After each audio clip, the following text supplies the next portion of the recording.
Guys, ನಿಮಗೆ ಇವತ್ತೆಲ್ಲ ನಾನು ಹುರುಳಿ ಕಾಳಿನ ತಿಳಿಸಾರು ಹೇಳ್ಕೊಡ್ತೀನಿ. ಹೇಗೆ ಅಂದರೆ ಸ್ಟಾರ್ಟಿಂಗು 2 ಸ್ಪೂನು ಹುರುಳಿಕಾಳು, 2 ಸ್ಪೂನು ಉದ್ದಿನಬೇಳೆ, ಮೆಣಸು ಸ್ವಲ್ಪ, ಒಂದು 10 ಕಾಳು ಮೆಣಸು, ಒಂದೆರಡು ಸ್ಪೂನ್ ಜೀರಿಗೆ, ಕರಿಬೇವು, 1 ಸ್ಪೂನು ಧನಿಯಾ, ಕೊತ್ತಂಬರಿ ಬೀಜ ಇಷ್ಟನ್ನು ಹುರಿದು ಫ್ರೈ ಮಾಡಿ ಇಟ್ಕೊಳ್ಳೋದು. ಇನ್ನೊಂದು ಕಡೆ ಒಂದು 3 ಟೊಮೊಟೊನ ಮಿಕ್ಸಿ ಮಾಡಿ ಬೇಯಕ್ಕಿಡಬೇಕು. ಅದನ್ನು ಟೊಮೊಟೊ ಪೇಸ್ಟನ್ನು ಬೇಯಕ್ಕಿಟ್ಟು ನೀರು ಹಾಕಿ ಬೇಯಕ್ಕಿಟ್ಟು ಆಮೇಲೆ ಈ ಪುಡಿನ ಅದಕ್ಕೆ ಹಾಕಿ ಸ್ವಲ್ಪ ಬೆಲ್ಲ ಹಾಕಿ ಹುಣಸೆಹಣ್ಣು ಹುಳಿ ಹಾಕಬೇಕು.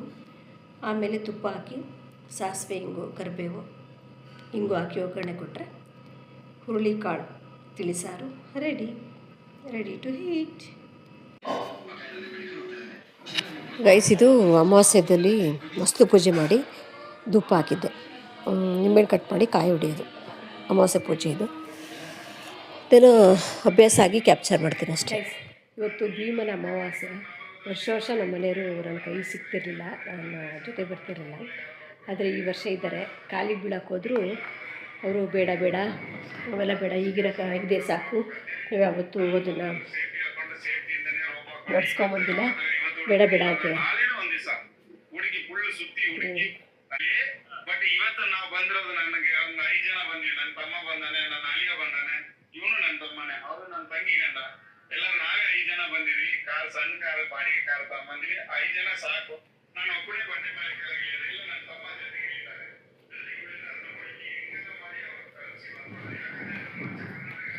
ನಮ್ಮ ಮನೆಯವರು ಬೇಡ ಕಾಲಿಗೆಲ್ಲ ಬೀಳೋದು ಬೇಡ, ಭೀಮನ ಅಮಾವಾಸ್ಯೆ ಬರ್ರಿ, ಸಿಕ್ಕಿರೋ ಚಾನ್ಸ್ ಬಿಡಬಾರ್ದು, ಕಾಲಿಗೆ ಬೀಳ್ತೀನಿ, ಆಶೀರ್ವಾದ ಮಾಡಿರಿ, ದೇವ್ರು ನಿಂಗೆ ಆಯುಸ್ಸು ಆರೋಗ್ಯ ಕೊಟ್ಟು ಸುಖ ಕಾಪಾಡಲಿ ಅಂದರೆ ಬೇಡ ಅವೆಲ್ಲ ಬೇಡ, ಯಾವತ್ತೂ ಮಾಡಿಲ್ಲ, ಕಾಲಿ ಬೀಳಿಸ್ಕೊಳ್ಳೋದೆಲ್ಲ ಬೇಡ, ಕರ್ಮ ಇನ್ನೂ ಜಾಸ್ತಿ ಆಗುತ್ತೆ ಅಂತ ಇದ್ದಾರೆ. ಏನು ಮಾಡೋಕ್ಕಲ್ಲ, ನಾವು ಮಾಡ್ತೀವಿ ಅಂದರೆ ಅದು ಬೇಡ.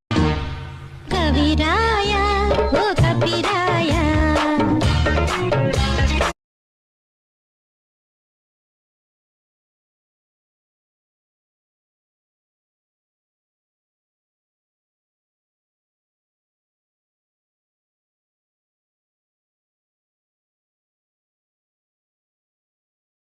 ಸೋಷಿಯಲ್ ಮೀಡಿಯಾದ ಬಗ್ಗೆ ಗೊತ್ತಿಲ್ಲದಿರೋರಿಗೆ, ಹೊಸದಾಗಿ ನನ್ನ ವೀಡಿಯೋ ನೋಡೋರಿಗೆ ಇದೇನಪ್ಪ ಸೌಂಡೇ ಇಲ್ಲ ಬರೀ ಆ್ಯಕ್ಷನ್ ಅಂತ ಅನ್ಕೋಬೋದು. ಇದು ರೀಲ್ಸ್ ಮಾಡಿರೋದು. ರೀಲ್ಸ್ ಇಲ್ಲೆಲ್ಲ ಕಾಪಿರೈಟ್ ಬರುತ್ತೆ. ಆಡಿಯೋ ವಿತ್ ಹಾಗೆ ಹಾಕಿದ್ರೆ ಕಾಪಿರೈಟ್ ಬರುತ್ತೆ. ಹಂಗಾಗಿ ಆಡಿಯೋನ ಮ್ಯೂಟ್ ಮಾಡಿದ್ದೀನಿ. ಏನು ಗೊತ್ತಾ ಗೈಸ್,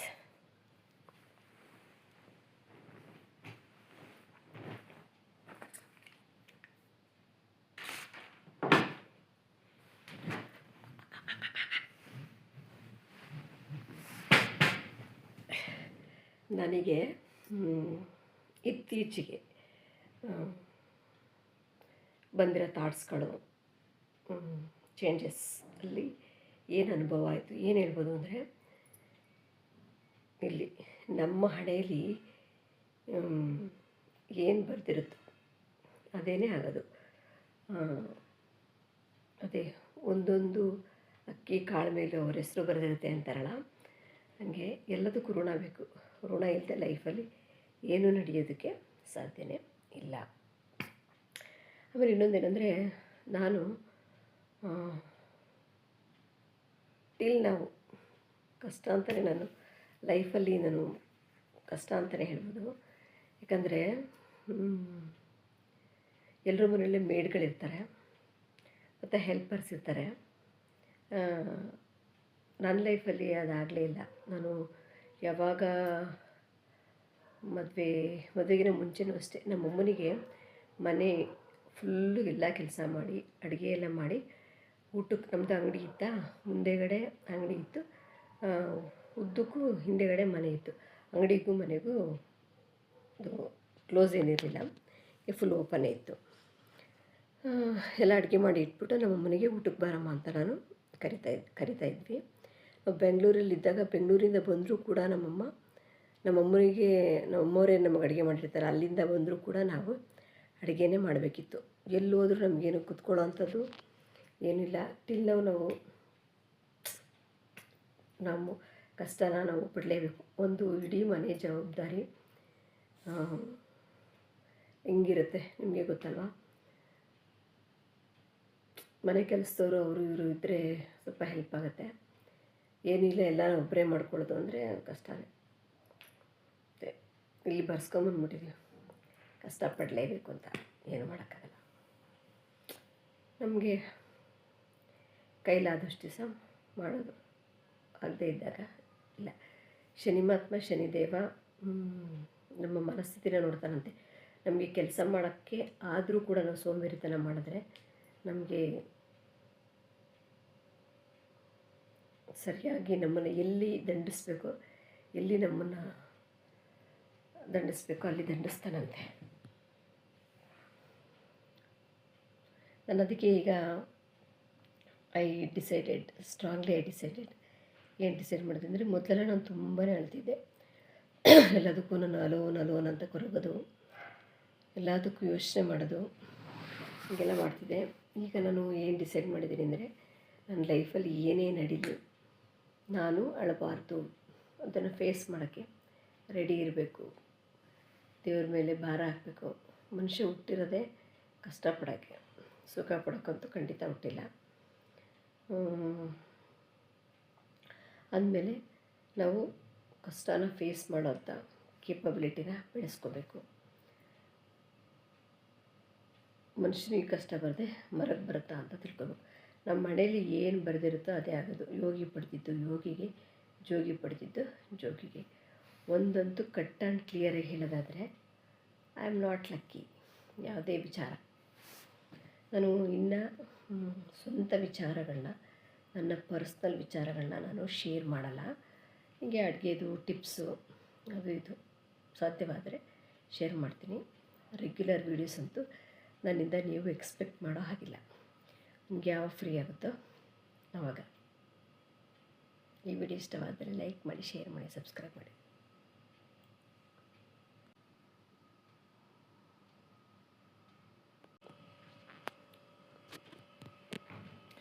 ನಿಮಗೊಂದು ವಿಚಾರ ಗೊತ್ತಾ? ಗಂಡನಿಗೆ ಮಾತ್ರ ಹೊಟ್ಟೆ ಉರಿಯೋಕ್ಕೆ ಸಾಧ್ಯ. ಗಂಡ ಮಾತ್ರ ನಮ್ಮ ಕಷ್ಟ ಸುಖಕ್ಕೆ ಸ್ಪಂದಿಸೋಕ್ಕೆ ಸಾಧ್ಯ. ಹೊರಗಡೆಯವ್ರಿಗೆ ಹೊಟ್ಟೆನೂ ಉರಿಯಲ್ಲ, ಹೊರಗಡೆಯವರು ನಮ್ಮ ಬಗ್ಗೆ ತಲೆನೂ ಕೆಡಿಸ್ಕೊಳ್ಳಲ್ಲ. ಗಂಡನಿಗೆ ಮಾತ್ರ ನಮ್ಮನ್ನು ನೋಡಿದ್ರೆ ಹೊಟ್ಟೆ ಉರಿಯೋದು, ಗಂಡ ಮಾತ್ರ ನಮ್ಮ ಕಷ್ಟ ಸುಖಕ್ಕೆ ಆಗೋದು. ಟಿಲ್ ನಾವು ನನಗೆ ಅನುಭವ ಆಗಿರೋ ಪ್ರಕಾರ ನನ್ನ ಲೈಫಲ್ಲಿ ನಮ್ಮ ಮನೆಯವರು ನನ್ನ ನೋಡಿ ಹೊಟ್ಟೆ ಉರ್ಕೊತಾರೆ ಹೊರತು, ಅವಾಗೆಲ್ಲ ನನಗೆ ಕಷ್ಟಪಟ್ಟಿರ್ಬೋದು. ಇತ್ತೀಚಿನ ದಿನಗಳಲ್ಲಿ ನಮ್ಮನೆಯವರು ನನ್ನ ನೋಡಿ ಹೊಟ್ಟೆ ಉರ್ಕೊತಾರೆ. ನನ್ನ ಕಷ್ಟ ಸುಖಕ್ಕೆ ಅವರು ಅರ್ಥ ಮಾಡ್ಕೊತಾರೆ, ಸ್ಪಂದಿಸ್ತಾರೆ. ಬಿಟ್ಟರೆ ಹೊರಗಡೆಯವರು ಯಾರೂ ಹೊಟ್ಟೆ ಉರಿಯೋದು ಇಲ್ಲ, ಹೊರಗಡೆಯವರು ಯಾರು ನಮ್ಮ ಹೆಲ್ಪಿಗೂ ಕೂಡ ಬರಲ್ಲ.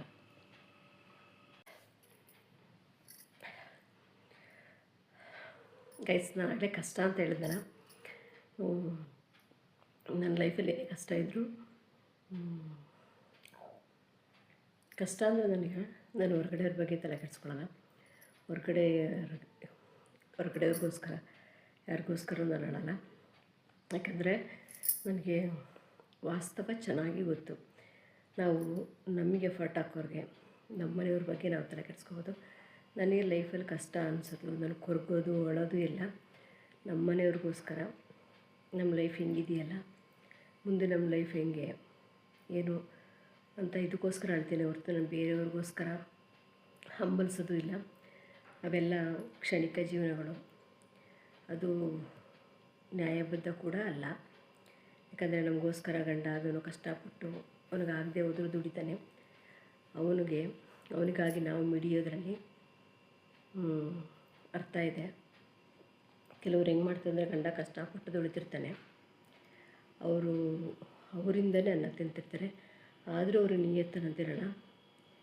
ನಮಗೋಸ್ಕರ ಇಷ್ಟೆಲ್ಲ ಕಷ್ಟಪಡ್ತಿರ್ತಾನೆ ಅಂತ ಗೊತ್ತಿದ್ದರೂ ಕೂಡ ಅವರು ಬೇರೆಯವ್ರ ಕನಸೇ ಕಾಣ್ತಿರ್ತಾರೆ, ಬೇರೆಯವ್ರಿಗೋಸ್ಕರನೇ ಹಂಬಲಿಸ್ತಿರ್ತಾರೆ. ಇದು ನಿಜವಾಗ್ಲೂ ತಪ್ಪು.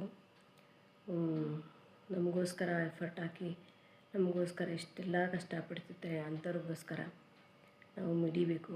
ಅಂಥವ್ರಿಗೋಸ್ಕರ ನಾವು ಎಫರ್ಟ್ ಹಾಕಬೇಕೇ ಹೊರತು ಅವರಿಗೆ ನಾವು ಬೆಲೆ ಕೊಡಬೇಕೇ ಹೊರತು ಹೊರಗಡೆಯವ್ರಿಗೆ ಅಲ್ಲ.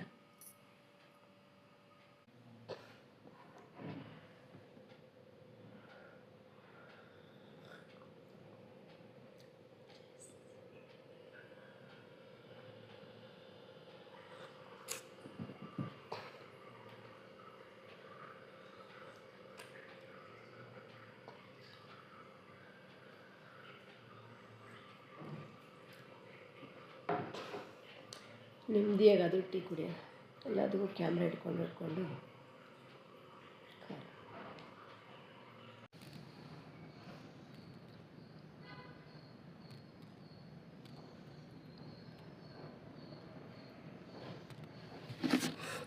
ಗೈಸ್, ಇದು ನೇರಳೆ ಗಿಡ. ಏನು ಗೊತ್ತಾ, ನೇರಳೆ ಹಣ್ಣು ಸೀಸನಲ್ಲಿ ನೇರಳೆದು ನನ್ನ ರಾಶಿ ಪ್ರಕಾರ ನೇರಳೆದು ಬೇರನ್ನ ಇಟ್ಕೊಂಡ್ರೆ ಒಳ್ಳೇದು ಅಂದರು. ಬೇರನ್ನ ನಾವು ಹೊರಗಡೆ ಎಲ್ಲಾದರೂ ಅದ್ರ ಗಿಡ ತರಬೇಕು ಅಂದರೆ 100 ಕೊಡಬೇಕಾಗತ್ತೆ. ಅದಕ್ಕೆ ಏನು ಐಡಿಯಾ ಮಾಡಿದೆ ಅಂದರೆ, ನೇರಳೆ ಹಣ್ಣು ಸೀಸನಲ್ಲಿ ಪಾಟಿಗೆ ನೇರಳೆ ಬೀಜ ಹಾಕಿದ್ದೆ. ಒಂದೆರಡು ಹಾಕಿದ್ದೆ ನೋಡಿ, 3 ಬಿಟ್ಟಿದ್ದಾವೆ. ಈ ಥರ ಅದ್ರ ಬೇರು ಬೇಕು, ಗಿಡ ಬೇಕು ಅಂದರೆ ನಾವು ಈ ಥರ ಸೀಸನ್ ವೈಸಲ್ಲಿ ಈ ಥರ ಮಾಡ್ಕೋಬೋದು.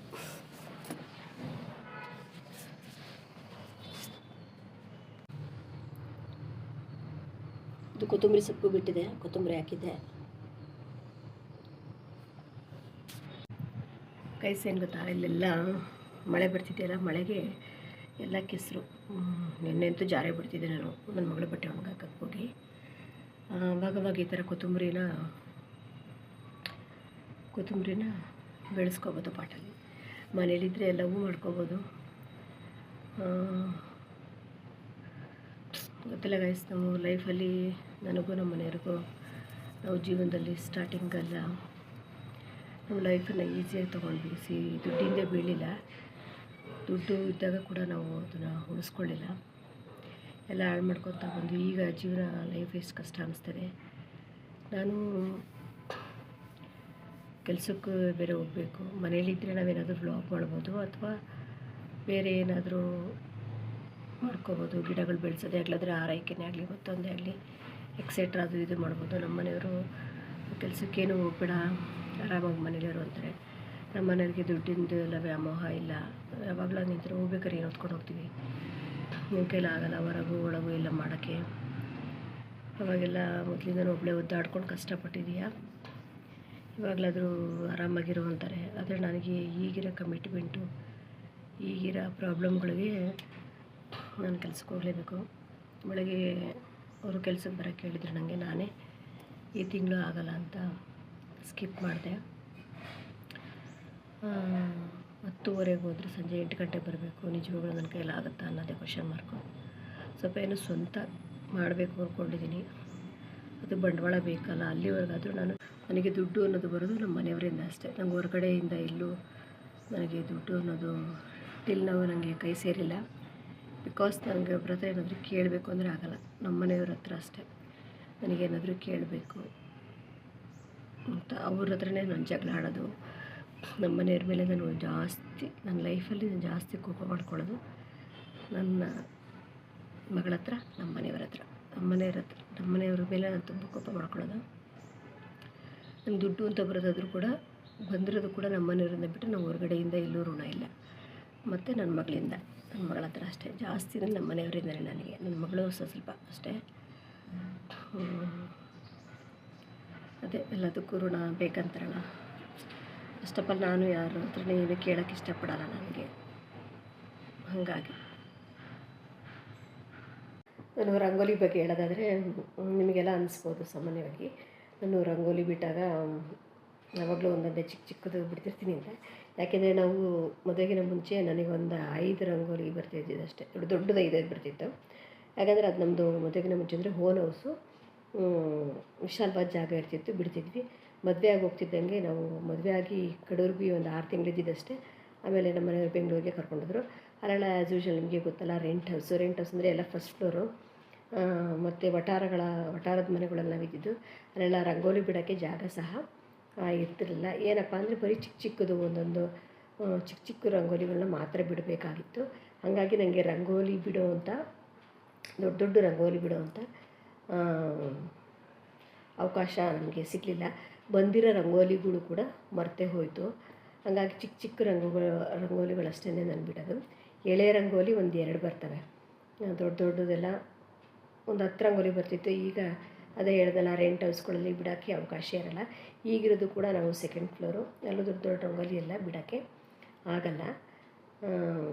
ಯಾವುದೇ ಒಂದು ಕೆಲಸನಾಗಲಿ ನಾವು ಅದು ಕಂಟಿನ್ಯೂ ಮಾಡ್ತಾ ಇದ್ದರೆ ಅದು ಕ್ಯಾರಿ ಮುಂದುವರಿಯುತ್ತೆ. ಇಲ್ಲಾಂದರೆ ಇಲ್ಲ. ಮೇಯ್ನ್ ನಮ್ಮದು ಓನ್ ಹೌಸ್ ಇರಬೇಕು, ಜಾಗ ವಿಶಾಲವಾಗಿರಬೇಕು, ಆಗಷ್ಟೇ ಬಿಡೋದು. ರಂಗೋಲಿ ಬಿಡೋಕ್ಕೆ ಸಮಸ್ಯೆ ಇದ್ದಾಗ ರಂಗೋಲಿಗಳನ್ನ ಬಿಡೋಕ್ಕೆ ಆಗಲ್ಲ. ಇನ್ನೇನು ಮುಗ್ದೇ ಹೋಯ್ತು, ವಯಸ್ಸೇ ಆಗೋಯ್ತು, ಇನ್ನೇನಿಲ್ಲ. ಯಾವುದೇ ಒಂದಕ್ಕೂ ಒಂದು ಮನುಷ್ಯನಿಗೆ ಸ್ವಂತ ಮನೆ ಇರಬೇಕು, ಲೈಫಲ್ಲಿ ಸ್ಟ್ರೆಸ್ ಇರಬಾರ್ದು, ಜವಾಬ್ದಾರಿ ತಗೊಂಡು ಎಲ್ಲ ನಾವು 4 ಜನತೆ ಬಾಳಬೇಕು, ಬದುಕಬೇಕು ಅಂತ ಎಲ್ಲ ಇದ್ದರೆ ನಾವು ಸ್ಟ್ರೆಸ್ ಇಲ್ದಿರ ನಾವು ತೊಗೊಳ್ಳೋ ಜವಾಬ್ದಾರಿ ಇಲ್ಲ. ಮನೇಲಿ ಗಂಡಸರೇ ತೊಗೊಂಡ್ರೆ ಹೆಣ್ಮಕ್ಳಿಗೆ ಸ್ಟ್ರೆಸ್ ಇರೋಲ್ಲ. ಎಲ್ಲವೂ ನಾವೇ ಯೋಚನೆ ಮಾಡಬೇಕು, ನಾವೇ ತೊಗೋಬೇಕು ಅಂದಾಗ ಏನು ಕಲಿಯೋ ಆಸಕ್ತಿ ಇರೋಲ್ಲ, ಜೀವನದಲ್ಲಿ ಜಿಗುಪ್ಸೆ ಅನ್ನೋದು ಬಂದ್ಬಿಡುತ್ತೆ. ಈ ವಿಡಿಯೋ ಇಷ್ಟವಾದರೆ ಲೈಕ್ ಮಾಡಿ, ಶೇರ್ ಮಾಡಿ, ಸಬ್ಸ್ಕ್ರೈಬ್ ಮಾಡಿ. ಗೈಸ್, ಇದು ಶುಕ್ರವಾರ ಪೂಜೆ. ಶುಕ್ರವಾರ ಮನೆ ಮುಂದೆ ತುಳಸಿಗೆ ದೀಪ ಹಚ್ಚಬೇಕು. ನಾನೇನು ಮಾಡಿದ್ದೇನೆ, ತುಳಸಿ ಕಟ್ಟನ ಬ್ಯಾಕ್ ಸೈಡಲ್ಲಿ ಇಟ್ಬಿಟ್ಟಿದ್ದು. ಯಾಕೋ ನಂಗೆ ಅಲ್ಲಿ ದೀಪ ಹಚ್ಚೋಕ್ಕೆ ಮನಸ್ಸು ಬರ್ತಿರಲಿಲ್ಲ. ಇನ್ನೊಂದು ಪಾಟ್ ಇತ್ತು, ನನಗೆ ತಲೆಗೆ ಪಟ್ ಅಂತ ಬಂತು. 2 ತುಳಸಿ ಪಾಟ್ ಇದ್ದಾವಲ್ಲ, ಒಂದು ತುಳಸಿನ ಮನೆ ಮುಂದೆ ಇಟ್ಟು ಪೂಜೆ ಮಾಡೋಣ ಅಂತ ಅನ್ನಿಸ್ತು. ನಮ್ಮನೆಯವರು ಕುರಿತಾಗಿ ನಾನು ಒಂದು ಬೇಡಿಕೆನ ಇಟ್ಕೊಂಡು ಶುಕ್ರವಾರ ಅಂದಮೇಲೆ ತುಪ್ಪ ದೀಪ ಹಚ್ಚೋಣ ಅಂಥೇಳಿ ಹಚ್ತಾಯಿದ್ದೀನಿ. ಗೈಸ್, ಇದು ಒಂದು ಟೀ ಟ್ರೀ ಆಯಿಲ್. ನಿಮಿಷ,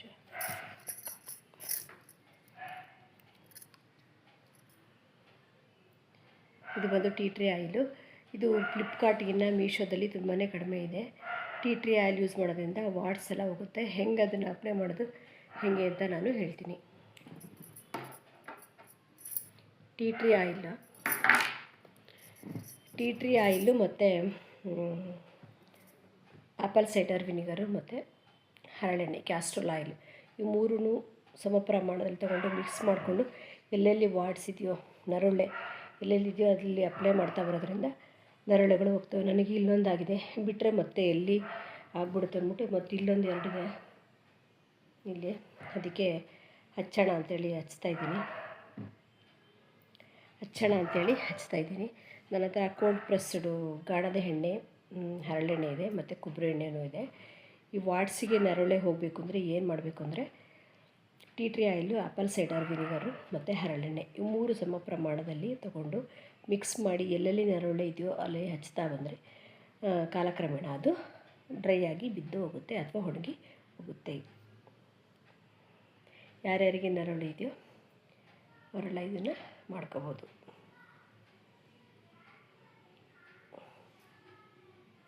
ಗೈಸ್, ಏನು ಗೊತ್ತಾ, ನಾನು ಐಬ್ರೋನೇ ಮಾಡಿಸಿಲ್ಲ, ಹಂಗಾಗಿ ಫೇಸಲ್ಲಿ ಹೆಂಗೆ ಕಾಣ್ತಿದೆ. ಮತ್ತು ಟೀ ಟ್ರೀ ಆಯಿಲ್ ಹಚ್ಚಿದೆ. ಅದೇ ನನಗೆ ಇಲ್ಲೆಲ್ಲ ನರೊಳ್ಳೆ ಇದೆಯಲ್ಲ, ಎಕ್ಸ್ಪೆರಿಮೆಂಟ್ ಮಾಡ್ತಾಯಿದ್ದೀನಿ, ನೋಡೋಣ ಹಚ್ಚಿದ್ರೆ ಹೋಗುತ್ತಾ ಅಂತ. ನಮ್ಮನೆಯವ್ರ ಬಗ್ಗೆ ಹೇಳ್ಬೇಕಂದ್ರೆ, ನಾನು ಸ್ಟಾರ್ಟಿಂಗು ನಮ್ಮನೆಯವರು ನನ್ನನ್ನೇ ಮದುವೆ ಆಗಬೇಕು ಅಂತ ಹೇಳಿ ಪಣ ತೊಟ್ಬಿಟ್ಟಿದ್ರು. ಫೈಟ್ ಮಾಡಿ ಅವ್ರ ಅಮ್ಮನೂ ಬೇಡ ಅಂತ. ನಮ್ಮನೆಲ್ಲ ಎಲ್ರಿಗೂ ಒಪ್ಪಿಗೆ ಇತ್ತು. ನಮ್ಮದು ಸಾಲಾವಳಿ ಬಂದಿಲ್ಲ ಅಂಥೇಳಿ ನಮ್ಮ ಅತ್ತೆ ಬೇಡ ಅಂತಂದರು. ಆವಾಗ ನಮ್ಮಪ್ಪ ಏನು ಮಾಡ್ತು, ಒಂದು ದುರ್ಗಮ್ಮನ ದೇವಸ್ಥಾನಕ್ಕೆ ಅಂತ ಅಲ್ಲಿ ಹೋಗ್ತಾಯಿತ್ತು. ಆ ದೇವಸ್ಥಾನದಲ್ಲಿ ಹೋಗಿ ಕೇಳಿದಾಗ ಇವ್ರದ್ದು ಮದುವೆ ಮಾಡ್ಬೋದಾ ಅಂತ. ಅದೆಲ್ಲ ನೋಡಿ ಎಷ್ಟು ನಿಜ ಅಂತ. ಯಾಕೆ ಹೇಳ್ತಿದ್ವಿ ಅಂದರೆ, ಟ್ರೂತ್ ಅದೆಲ್ಲ ಹೆಂಗೆ ಆಗ್ತವೆ, ಅವ್ರು ಹೇಳೋದು ಹೆಂಗೆ ಆಗ್ತವೆ ಅಂತ ನಿಮ್ಗೆ ಗೊತ್ತಾಗಲಿ ಅಂತ ಹೇಳ್ತಾಯಿದ್ದೀನಿ. ದುರ್ಗಮ್ಮನ ದೇವಸ್ಥಾನ ಅಂತ ಅವರು ಹೆಂಗೆ ಹೇಳ್ತಾರೋ ಹಂಗೆ ಆಗ್ತಾಯಿತ್ತು. ಅವ್ರ ಹತ್ರ ಹೋಗಿ ಕೇಳ್ತಾರೆ, ಅಪ್ಪ ನನ್ನನ್ನು ಕರ್ಕೊಂಡೋಗಿತ್ತು, ಇವರಿಬ್ಬರು ಮದುವೆ ಆದರೆ ಲೈಫಲ್ಲಿ ಬರೀ ಗಂಡ ಅಂತಾನೆ ಅಂತಲೇ ಹೇಳಿದರು, ಆಯಿತಾ. ಹಂಗೆ ಮದುವೆ ಆದಮೇಲೆ ನಮ್ಮ ಲೈಫಲ್ಲಿ ಮದುವೆ ಆದಮೇಲೆ ಇಬ್ಬರು ಚೆನ್ನಾಗಿದ್ದಿದ್ದೇ ಇಲ್ಲ. ಅವರಿಗೆ ಜವಾಬ್ದಾರಿ ಇಲ್ಲ, ಡ್ರಿಂಕ್ಸ್ ಮಾಡೋದು, ಐಬ್ಸೋ ಜವಾಬ್ದಾರಿ ಇಲ್ಲ, ದುಡ್ಡು ಉಳಿಸ್ತಿರ್ಲಿಲ್ಲ, ಮನೆಯಲ್ಲಿ ನಾನು ನೋಡಿದ್ರೆ ಆಗ್ತಿರಲಿಲ್ಲ, ಬರೀ ಜಗಳ ಹಿಂಗೇನೆ ನಾವು ನಾವು ಕಳೆದಿದ್ದು, ಇಲ್ಲಿವರೆಗೂ ಕಳೆದ್ವಿ. ಹಂಗೆ ಅದೆಷ್ಟು ನಿಜ ಆಯಿತು. ನಾನು ನಮ್ಮ ಅಪ್ಪವ್ರ ಮನೆ ದೇವರಿಗೆ ಮುಲ್ಕಟ್ಟಮ್ಮ ಹೋದಾಗ ಹೂವು ಕೇಳಿದ್ದೆ, ಇವ್ರ ಜೊತೆ ನನಗೆ ಮದುವೆ ಆಗುತ್ತಾ, ಚೆನ್ನಾಗಿರ್ತೀವ ಅಂತ ಕೇಳಿದಾಗ ವೆಯ್ಟ್ ಮಾಡಿಸಿ ಬಲಗಡೆಯಲ್ಲಿ ಇಷ್ಟು ದಪ್ಪ ಕನಕಾಂಬರ ಹೂವು ಮೇಲಿಂದ ಅದು ಬಿದ್ದಿದ್ದು ನನಗೀಗಲೂ ಅದು ಜ್ಞಾಪಕ ಇದೆ. ಅಷ್ಟು ಚೆನ್ನಾಗಿ ಮೇಲಿಂದ ಉರುಳಿ ಇಷ್ಟು ದಪ್ಪ ಕನಕಾಂಬರ ಹೂವು ಬಿತ್ತು. ಅಲ್ಲಿಗೆ ಏನರ್ಥ, ಯಾಕೆ ವೆಯ್ಟ್ ಮಾಡಿಸ್ತು ಅಂದರೆ, ಇವ್ರ ಲೈಫಲ್ಲಿ ಮದುವೆ ಆಗುತ್ತೆ, ಆದರೂ ಸ್ಟಾರ್ಟಿಂಗಲ್ಲಿ ಇವ್ರ ಲೈಫ್ ಚೆನ್ನಾಗಿರಲ್ಲ, ಲಾಸ್ಟಲ್ಲಿ ಮದುವೆ ಆಗಿ ಸುಮಾರು ವರ್ಷಗಳ ನಂತರ ಒಳ್ಳೆಯದಾಗುತ್ತೆ ಅನ್ನೋ ಸೂಚನೆ ಅದು. ಅದು ನಿಜ ನೋಡಿ, ಅದು ಹಂಗೆ ಆಯಿತು. ನಮ್ಮನೆಯವರು ಸ್ಟಾರ್ಟಿಂಗೆಲ್ಲ ಮನುಷ್ಯರಾಗೇ ಇರಲಿಲ್ಲ ಅವರು. ಯಪ್ಪ ಬರೀ ಅವರಿಗೆ ನೆಗೆಟಿವ್ ಥಾಟ್ಸು, ನಾನು ನೋಡಿದ್ರೆ ಬರೀ ಜಗಳ, ನನ್ನ ಮಾತೇ ಕೇಳ್ತಿರ್ಲಿಲ್ಲ. ಅಥವಾ ಯಾರ್ದಾರ ಕೈ ಬಾಡೋನೋ ಅದೇನಂತ ನಮ್ಮ ಬ್ಯಾಡ್ ಟೈಮು ಅದೇನು ಕರ್ಮ ಅನ್ಭೋಗಿಸ್ಬೇಕು ಅಂತ ಇತ್ತು ಗೊತ್ತಿಲ್ಲ. ನಾನು ನೋಡಿದ್ರೆ ಆಗ್ತಿರಲಿಲ್ಲ, ಬರೀ ಜಗಳ ಮಾಡೋರು ನನ್ನ ಕಂಡ್ರೇ ಆಗ್ತಿರ್ಲಿಲ್ಲ. ಮತ್ತು ಡ್ರಿಂಕ್ಸಿಗೆ ಅಡಿಕ್ಷನ್ ಆಗಿ ದುಡ್ಡೆಲ್ಲ ಹಾಳು ಮಾಡಿಕೊಂಡು ಮನೆಗೆ ಐಪ್ಸ್ ಜವಾಬ್ದಾರಿ ಇಲ್ದಂಗೆ ನಡ್ಕೊಳ್ಳೋರು. ಈಗ ಅವರಿಗೆಲ್ಲ ರಿಯಲೈಸ್ ಆಗಿಬಿಟ್ಟು ಈಗ ನನ್ನ ಜೊತೆ ಚೆನ್ನಾಗಿ ಮಾತಾಡ್ತಾರೆ. ಈಗ ಬಂದಾಗಿಲ್ಲ ಏನಾಗುತ್ತೆ ಅಂದರೆ ಬರೀ ನಾವಿಬ್ಬರು ಮಾತು ಜಾಸ್ತಿ ನಾವು ಮಾತಾಡ್ತೀವಿ. ಸುಮ್ಮನೆ ಅಂತೂ ಕೂತ್ಕೊಳ್ಳಲ್ಲ. ನಾನು ಮಾತಾಡ್ತಿರ್ತೀನಿ, ಅವರು ಮಾತಾಡ್ತಿರ್ತಾರೆ. ಬರೀ ನಗ್ತಿರ್ತೀವಿ. ನಾನು ಮೊದಲೇ ನಗೋದು ಜಾಸ್ತಿ, ಫನ್ ಮಾಡೋದು ಜಾಸ್ತಿ. ಅವರು ಅಷ್ಟೇ, ನಮ್ಮ ಮನೆಯವರು ಅಷ್ಟೇ, ಭಾರಿ ಫನ್ ಮಾಡ್ತಿರ್ತಾರೆ, ನಗ್ತಿರ್ತೀವಿ. ನಮಗೆ ಪ್ರೀತಿಗೆ ಮಾತಿಗೆ ಏನೂ ಕಮ್ಮಿ ಇಲ್ಲ. ನಮಗೆ ಕಮ್ಮಿ ಇರೋದು ಈಗ ದುಡ್ಡು ಅಷ್ಟೇ. ದುಡ್ಡು ಒಂದೇ ಕಡಿಮೆ ಇರೋದೀಗ. ದೇವರು ಎಲ್ರಿಗೂ ಎಲ್ಲವೂ ಕೊಡೋಲ್ಲ. ದುಡ್ಡು ಇರೋರಿಗೆ ಅಂಡರ್ಸ್ಟ್ಯಾಂಡಿಂಗ್ ಇರೋಲ್ಲ, ಹೊಂದಾಣಿಕೆ ಇರೋಲ್ಲ. ಆವಾಗ ನಮಗೆಲ್ಲ ಏಜ್ ಇತ್ತು, ದುಡ್ಡಿತ್ತು, ಹೊಂದಾಣಿಕೆ ಇರಲಿಲ್ಲ. ಅಷ್ಟೊಂದು ಬರೀ ಜಗಳಗಳು, ಮಿಸ್ಅಂಡರ್ಸ್ಟ್ಯಾಂಡಿಂಗು, ತಿಳುವಳಿಕೆ ಇರಲಿಲ್ಲ. ಈಗೆಲ್ಲವೂ ಇದೆ, ದುಡ್ಡಿಲ್ಲ. ಮುಂದೆ ಏನಾಗುತ್ತೋ ನೋಡಬೇಕು. What will happen. ನಮ್ಮ ಮನೆಯವ್ರು ನೋಡೋಕ್ಕಾಗಿದ್ದಾರೆ. ಯಪ್ಪ ಅವಾಗೆಲ್ಲ ಎಷ್ಟು ನನಗೆ ಕೆಟ್ಟ ಬೈಯೋರು, ಹೊಡೆಯೋರು, ಹೇಳ್ಬಾರ್ದು, ಸಖತ್ ಖರಾಬಾಗಿದ್ದರು ನಮ್ಮ ಮನೆಯವ್ರು. ಈಗಷ್ಟೇ ಅವರು ಅಷ್ಟೊಂದು ಸ್ವಲ್ಪ ಡಿಸೆಂಟ್ ಆಗಿರೋದ್ರಿಂದ. ಅವಾಗೆಲ್ಲ ತುಂಬಾ ಖರಾಬ್ ನಮ್ಮ ಮನೆಯವರು. ಏನು ಗೊತ್ತಾ, ಎಷ್ಟೇ ಹೇಳು ಏನೇ ಮಾಡು. ಹೂ ಮುಡ್ಕೊಂಡಿದ್ದೆ ಇವತ್ತು ಶುಕ್ರವಾರ ಅಲ್ಲ, ಪೂಜೆಗೆ ಮುಡ್ಕೊಂಡಿದ್ದಕ್ಕೆ ಕಲರು ಹಾಕ್ತಾರೆ. ಮಲ್ಲೆ ಹೂವಿಗೆ ನಾನು ಅದೆಲ್ಲ ತರಲ್ಲ, ಸ್ಮೆಲ್ ಇರಬೇಕು, ನ್ಯಾಚುರಲ್ ಆಗಿರ್ಬೇಕು, ಅದೇ ತಂದು ಶುಕ್ರವಾರ ಹಾಕೋದು. ಇವತ್ತು ಸ್ವಲ್ಪ ಶುಕ್ರವಾರ ಕಳಸ ಇಟ್ಟು ಪೂಜೆ ಮಾಡಬೇಕಿತ್ತು. ನೆಕ್ಸ್ಟ್ ಶುಕ್ರವಾರದಿಂದ ನೋಡೋಣ, ಆದರೆ ಮಾಡ್ತೀನಿ. ವೈಭವಲಕ್ಷ್ಮಿ ಕೂಡ ಶುರು ಮಾಡಬೇಕು. ಅದು ಸಂಪತ್ ಲಕ್ಷ್ಮಿ ಶುಕ್ರವಾರ ದಿವಸನೇ ಮಾಡಿದ್ರೆ ಒಳ್ಳೆಯದು. ವರಮಹಾಲಕ್ಷ್ಮಿನೂ ಮಾಡಬೇಕು. ನಂದು ಡೇಟ್ ಬೇರೆ ಇದೆ, ಏನು ಮಾಡೋದು ಗೊತ್ತಿಲ್ಲ. ಮಾಡಿದಾಗ ನಿಮ್ಮ ಹತ್ರ ಹೇಳ್ತೀನಿ. ನಾನು ಏನೇ ಮಾತಾಡು ಏನೇ ಬಿಡು, ನಮ್ಮ ಹಣೆಯಲ್ಲಿ ಏನೇ ಬರೆದಿರುತ್ತೋ, ಯಾವುದೇ ಆಗಲಿ, ನಮ್ಮ ಜೀವನ ಶೈಲಿ ಆಗಲಿ, ನಮ್ಮ ಮಾತೇ ಆಗಲಿ, ನಮ್ಮ ಕಥೆ ಆಗಲಿ, ನಾವು ತಿನ್ನೋದೇ ಆಗಲಿ, ಹೊಟ್ಟೆ ಹಾಕ್ಕೊಳ್ಳೋದೇ ಆಗಲಿ, ನಾವು ಯಾವ ಥರ ಗುಡ್ಡು ಭಾವನೆಗಳು, ಗುಡ್ ಫೀಲ್ನ ಯಾವ ಥರ ಫೀಲ್ ಮಾಡ್ತೀವಿ, ಬ್ಯಾಡ್ ಕೆಟ್ಟ ಭಾವನೆಗಳು, ಒಳ್ಳೆಯ ಭಾವನೆಗಳು ಯಾವುದನ್ನು ನಾವು ಫೀಲ್ ಮಾಡ್ತೀವೋ ಎಲ್ಲವೂ ಕೂಡ ಪೂರ್ವ ನಿರ್ಧಾರಿತ. ಅದ್ರ ಮೂಲಕನೇ ಎಲ್ಲವೂ ನಡ್ಕೊಂಡು ಹೋಗುತ್ತೆ. ಅದನ್ನು ನಾವು ಬ್ಯಾಡ್ ಕರ್ಮ, ಕೆಟ್ಟ ಭಾವನೆಗಳು,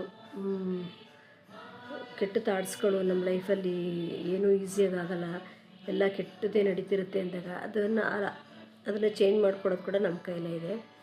ಅದೇ ಪೂಜೆ ಪುನಸ್ಕಾರಗಳ ಮೂಲಕ, ನಾವು ಮಾಡೋ ರೆಮಿಡೀಸ್ಗಳ ಮೂಲಕ ನಾವು ಒಳ್ಳೆಯ ಯೋಚನೆ ಮಾಡ್ತಾ, ಎಲ್ರಿಗೂ ಒಳ್ಳೇದು ಮಾಡೋದ್ರಿಂದ ನಮ್ಮ ಬ್ಯಾಡ್ ಕರ್ಮನ, ನಮ್ಮ ಕೆಟ್ಟ ದಿನಗಳನ್ನ ನಾವು ಈ ಜನ್ಮದಲ್ಲೇ ಕಳ್ಕೊಬೋದು.